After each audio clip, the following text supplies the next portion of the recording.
हाय दोस्तों, मेरा नाम कन्हैया पटेल है और इस वीडियो में हम chapter number 2 what is around us करेंगे 8th क्लास की एसएस टेक्स्ट बुक में से। Friends, my name is Kanhaiya Patel. In this video will do chapter number 2 what is around us from SS text books of standard 8 GSEB।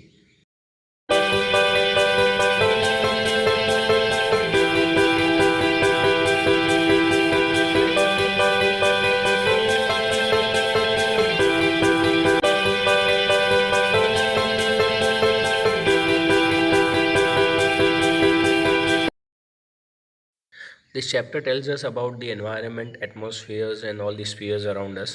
And it explains things that we've learned probably in the previous lower standards as well. दोस्तों, what is around us chapter हमको हमारे spheres के बारे में, environment, एटमॉस्फेयर्स के बारे में, सब के बारे में डिटेल में जानकारी देगा। प्रॉब्ली हमने ये छोटी चौथी पाँचवीं कक्षा से ये सब पढ़ रहे हैं, लेकिन इसको डिटेल में अच्छी तरह से समझने के लिए वीडियो एंड तक ज़रूर देखना। Please watch the video till the end to understand this. Dhanvin was roaming in the garden with his mother while a question arose in his mind. Dhanvin asked his mother, "What is land made up of?"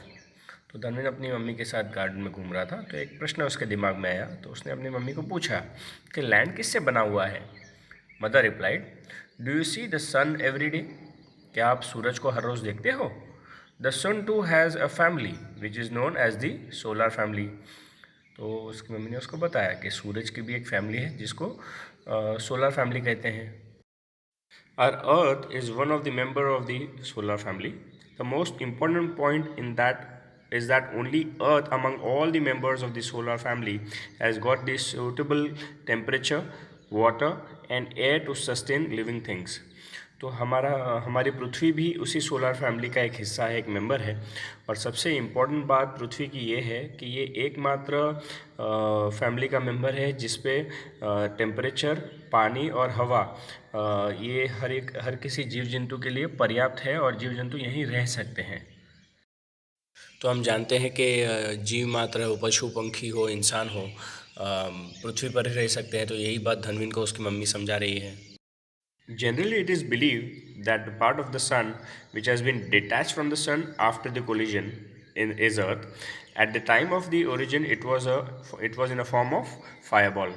तो ऐसा माना जाता है कि पृथ्वी सूरज की ही हिस्सा थी। उसमें से जब ये अलग हुई तो जब उसका अस्तित्व हुआ और जब ये पृथ्वी सूरज में से अलग हुई बाकी ग्रहों की तरह, तो ये एक फायरबॉल की तरह थी, आग का गोला थी। This fireball started to cool down slowly. Many elements of the earth got transformed into liquid and further into solid form. तो फायरबॉल जो ये आग का गोला था धीरे धीरे ठंडा होने लग गया। काफ़ी सारे इसके एलिमेंट्स थे वो ट्रांसफ़र होके पहले लिक्विड फॉर्म में आए, लिक्विड से सॉलिड फॉर्म में आए। During this process, the elements which got transformed into solid are known as lithosphere. The elements which got transformed into liquid are known as hydrosphere. सो वो elements जो solid में convert हो गए उसको लिथोस्फीयर्स बोलते हैं और जो लिक्विड में कन्वर्ट हो गए उसको हाइड्रोस्फीयर बोलते हैं। The elements which transformed into gas came to be known as atmosphere. तो जिन एलिमेंट से गैसेस बनी उसको एटमॉस्फेयर बोलते हैं। Above all the living world which develop due to land, water, air came to be known as biosphere. तो इसके above जो लैंड, वाटर और एयर का भाग बने उसको बायोस्फीयर बोलते हैं। In this way the 4 spheres came into existence on earth. इसी तरह ये चारों स्फीयर धरती पर अपना अस्तित्व लाए। Lithosphere. The sphere on which we live in is the lithosphere. Litho means rock and sphere means layer. तो जिस स्फीयर में हम रहते हैं उसको लिथोस्फीयर कहते हैं। लिथो का मतलब है रॉक, पत्थर, और स्फीयर का मतलब है लेयर। तो ये चीज़ हमको जनरली याद रहने में बहुत इजी होगी कि रॉक पृथ्वी पर ज़मीन में ही पाए जाते हैं और स्फीयर का मतलब है लेयर। तो जिस जगह पे रॉक का लेयर है उसको लिथोस्फीयर कहते हैं और वहाँ ही रहते हैं। The upper layer of the earth is made up of soil and the soil materials like rock. Approximately 29% of the surface of the earth is covered with lithosphere. तो पृथ्वी का अपर लेयर वो soil से covered है, rock से covered है और तकरीबन 29% ये सरफेस लिथोस्फीयर का भाग है। This layer is almost 64 kilometers to 100 kilometers thick. The thickness of this lithosphere is not the same everywhere on the earth. सो ये लेयर जो है वो 64 से 100 किलोमीटर तक का हाइट तक है, थिक है, और उसका थिकनेस हर जगह पे अलग अलग है, सब जगह पे सेम नहीं है. Similar, their interior and exteriors do not have identical physical features. It is mostly made of substances like soil and rocks. तो इस स्फीयर के इंटीरियर्स और एक्सटीरियर्स मतलब अंदरूनी भाग और बाहर के भाग का पार्ट भी अलग अलग है पृथ्वी पर. Similarly as it's said the interior and exterior are different. They have physical forms. ये फिजिकल फॉर्म में भी अलग है और ये अक्सर सॉइल और रॉक से बने हुए हैं. तो अर्थ के सरफेस को भी हम जानते हैं कि बेड रॉक है और ऊपर का सॉइल रॉक है, वो लेयर्स ऑफ रॉक है, वो हमको पता चलेगा. एंड एटमॉस्फेयर में ऊपर जो एयर है, this all makes the lithosphere. Landforms like mountains, plateaus, plains and valleys are seen in the lithosphere. On the lithosphere, the temperature increases as we move towards the center of the earth. Landforms जो हम जानते हैं, जैसे प्लेटो हो, mountains हो, planes हो, valleys हो, ये सारे लिथोस्फीयर पे दिखाई देते हैं. और जैसे हम पृथ्वी के अंदर जाएंगे तो उसका टेम्परेचर, पृथ्वी का टेम्परेचर हाई होते रहता है. हमको ये जनरल नॉलेज है. The molten rocks in the interior of the earth are known as magma. There are many gases present in the interior of the earth which rise up with pressure and heat. तो जैसे हम अंदर जाते हैं तो molten rock जो मिलता है उसको मैग्मा कहते हैं. और बहुत सारे गैसेस प्रेजेंट है. जैसे हम पृथ्वी के अंदर से जाएंगे तो ये राइज होकर वो गैसेस ऊपर आते रहते हैं जो प्रेशर से जिसके साथ प्रेशर और हीट भी होता है. But the pressure of the rocks on the surface of the earth is equally strong. Thus, balance between this two is maintain. So पृथ्वी के ऊपर के पार्ट में जो रॉक्स है उसका प्रेशर भी स्ट्रांग होता है, तो इसीलिए दोनों के प्रेशर्स को बैलेंस करके मेंटेन किया जाता है. So the crust of the earth does not break. इसलिए अर्थ का क्रस्ट भी आसानी से टूटता नहीं है. When the balance between the two is not maintain, the crust breaks and volcano erupts. जब ये बैलेंस मेंटेन नहीं होता है और वो टूट जाता है तब वॉल्केनो आता है, मतलब ज्वालामुखी बाहर आता है. ये भी हमको पता है. Mummy, how is lithosphere useful to us? Where can we construct our home if the lithosphere is not there? तो दानवीन मम्मी को पूछता है कि मम्मी लिथोस्फीयर हमारे लिए किस तरह काम का है. तो उसकी मम्मी कहती है कि हम हमारे घर कहाँ बनाएंगे अगर लिथोस्फीयर नहीं है तो. Without lithosphere how can we get water to drink, agriculture for food, minerals और फॉर इंडस्ट्रीज एंड फॉरेस्ट. अगर लिथोस्फीयर के बगैर हमको पानी पीने के लिए कहाँ मिलेगा, एग्रीकल्चर के लिए, एग्रीकल्चर से फूड, मिनरल्स, ये सब कहाँ मिलेगा हमको, फॉरेस्ट और ये सब सारी चीज़. Draw a picture depicting the details you've observed on lithosphere based on your conversation. तो अपनी कन्वर्जेशन में एक एक्टिविटी दी है कि आप एक यहाँ पिक्चर भी बनाए हैं लिथोस्फीयर का. Hydrosphere. Now let me talk to you about hydrosphere. The hydrosphere is the liquid component on the earth. It includes the oceans, seas, lakes, ponds, rivers and streams. तो अब हाइड्रोस्फीयर के बारे में जानते हैं. हाइड्रोस्फीयर में वो चीज़ है जो लिक्विड फॉर्म में है पृथ्वी पर. तो क्या क्या है? ओशंस है, समुद्र है, नदी, नाले, पॉन्ड्स, रिवर, स्ट्रीम, सारी चीज़ें जो है वो हाइड्रोस्फीयर का भाग है. On the surface of the earth the area of water is more than that of land. Hydrosphere covers 71% of the earth surface. तो अर्थ सरफेस में 71% वाटर का परसेंटेज है और ये मोस्ट परसेंट पृथ्वी का कवर करता है. A water body in hydrosphere that carries a huge amount of water is known as the ocean. These oceans are the Pacific Ocean, the Atlantic Ocean, the Indian Ocean and the Arctic Ocean.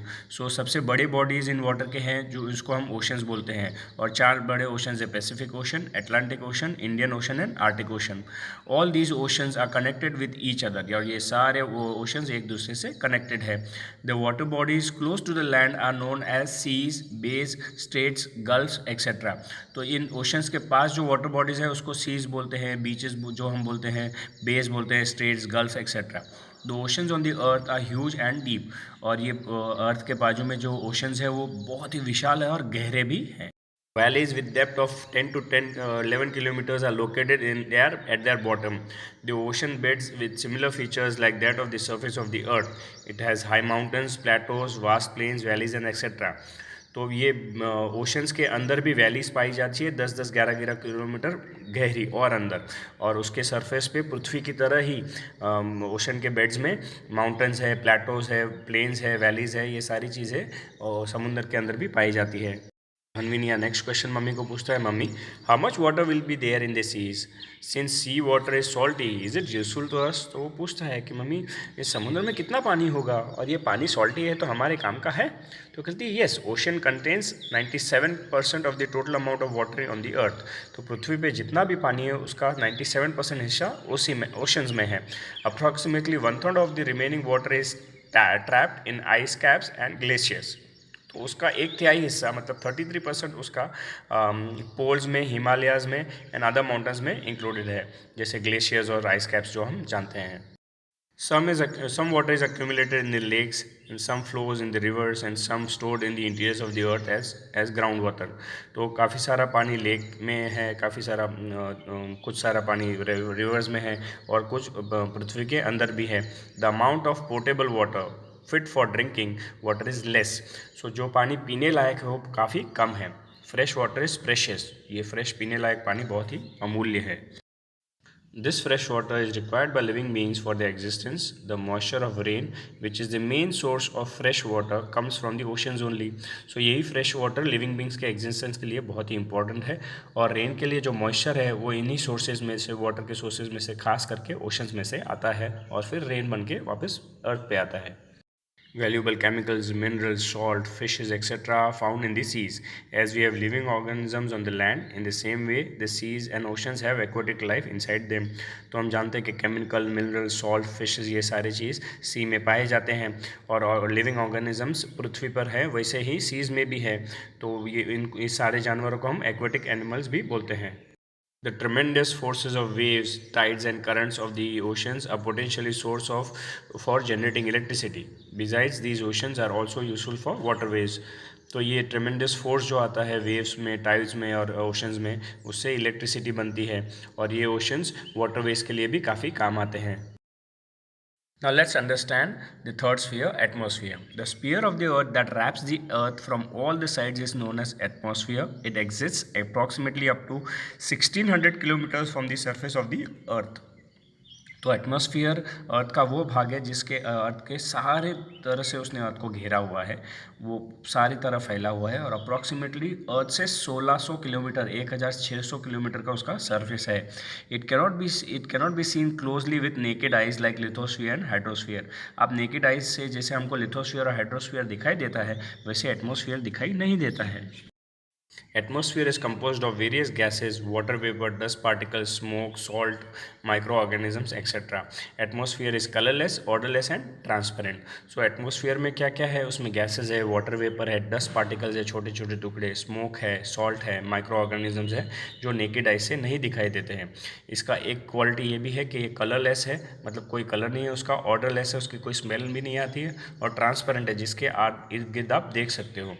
Solid, liquid and gaseous elements are included in atmosphere. Solid form, liquid form और gaseous forms elements के हैं atmosphere में। It contains approximately 78% nitrogen, 21% oxygen and 1% of other gases. ये हम previous classes में भी पढ़ चुके हैं कि एटमॉस्फेयर में 78% नाइट्रोजन है, 21% ऑक्सीजन है एंड 1% अदर गैसेस है।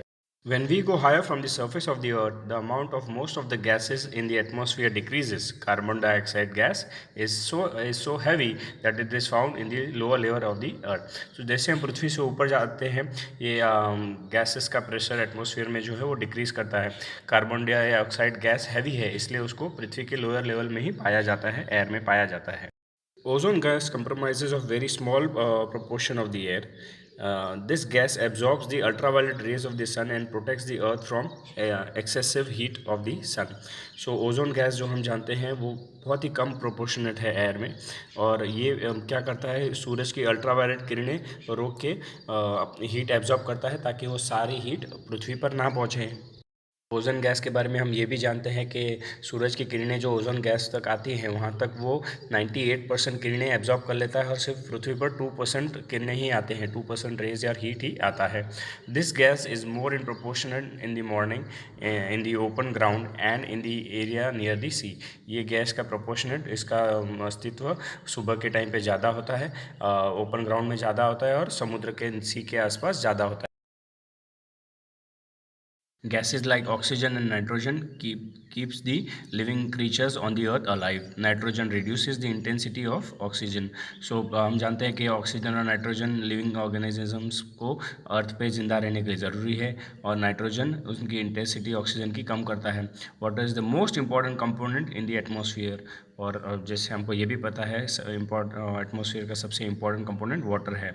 Due to heat the water in the form of vapour evaporates and mixes with air which is known as moisture. और हीट जब पृथ्वी पे पड़ती है तो ये वाटर इवेपोरेट होके वेपर में ट्रांसफ़र होके एयर में मिक्स हो जाता है, उसको मॉइस्चर कहते हैं. The process of cooling of vapour is known as condensation. ये वेपर जब ठंडा होता है उसको कंडेंसेशन बोलते हैं. Vapour forms of moisture like dew, fog, clouds and precipitation are due to condensation. So ये वेपर जब ठंडा होता है उसी से हमको अलग अलग प्रकार में वो दिखाई देता है, जैसे ड्यू हो, फॉग हो, धुम्मस बोलते हैं सुबह का, क्लाउड जो बादल बनते हैं, precipitation, ये सारे उसके कंडेंसेशन की वजह से ही, ठंडे होने की वजह से ही बनते हैं. The effect of atmosphere is seen on human being in every aspect of life such as the in the form of food habits, clothing habits, colour, economy activities etcetera.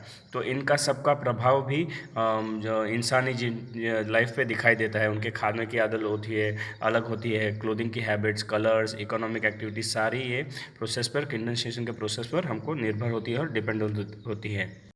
Many dust particles are seen in the atmosphere. Spreading the sun rays are visible due to these particles.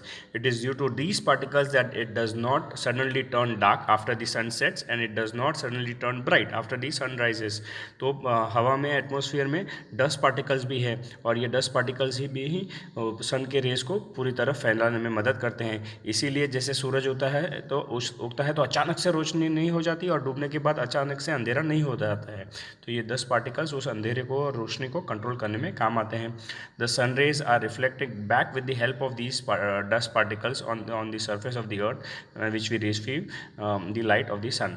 तो ये sun rays को वापस reflect करने में ये dust particles बहुत ही काम आते हैं.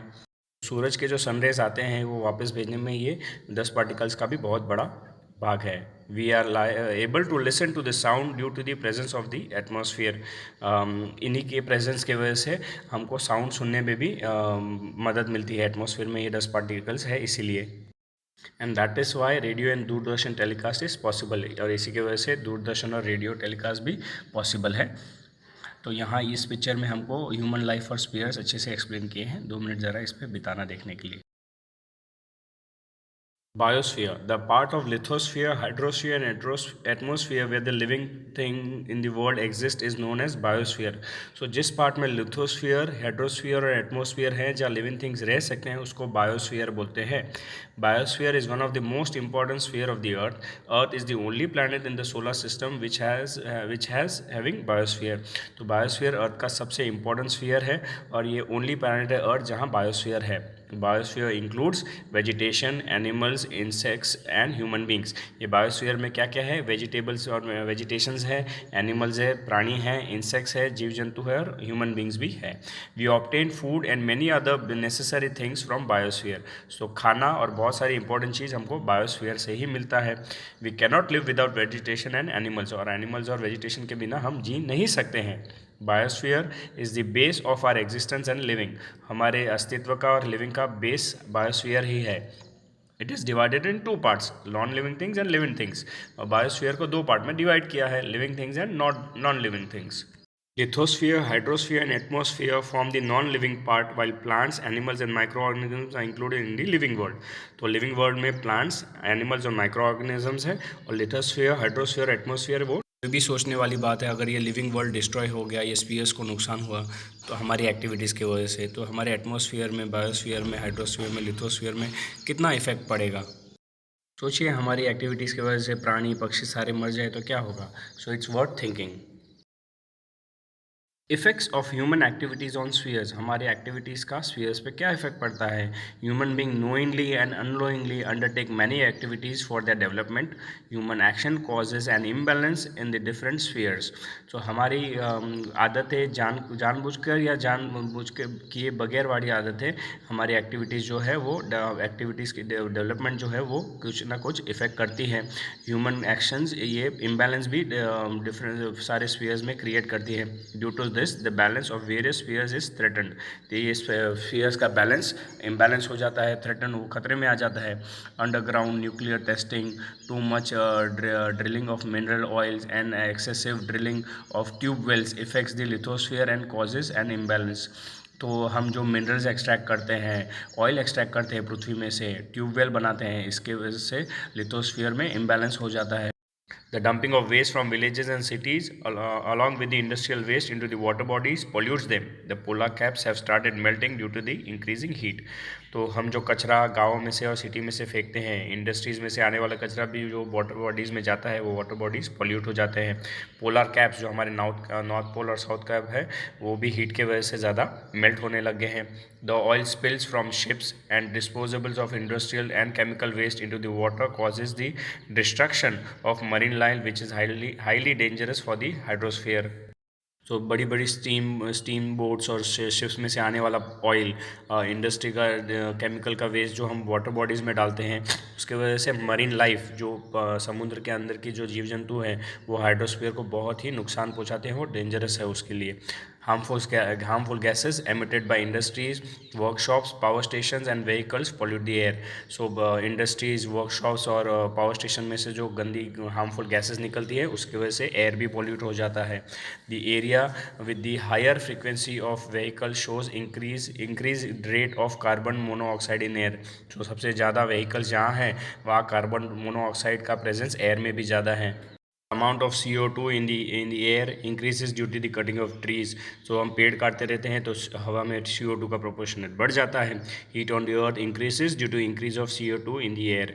सो उसके वजह से अर्थ का हीट लेवल भी इंक्रीज हो जाता है क्योंकि CO2 एयर में ज़्यादा है। In this way human activities effect the biosphere. इसी तरह ह्यूमन एक्टिविटीज़ बायोस्फीयर को इफेक्ट करती हैं। Nurturing links of nature are endangered due to the exploitation of environment which endangers the biosphere. So ये nature के जो लिंक्स हैं वो सारे खतरे में आए हैं क्योंकि हमने उसका एक्सप्लॉयटेशन किया है, बहुत गलत फ़ायदा उठाया और बायोस्फीयर पे भी इसका बहुत बुरा इफेक्ट पड़ रहा है। Friends, I hope you understood this chapter. दोस्तों, आशा करता हूँ आपको ये चैप्टर समझ में आया। अगर नहीं तो ये वीडियो फिर से प्ले कीजिएगा। If not, please play this video again and do not forget to share, like and subscribe my channel. Thank you for being on Gyan Guruvani and have a nice day. Thanks, bye.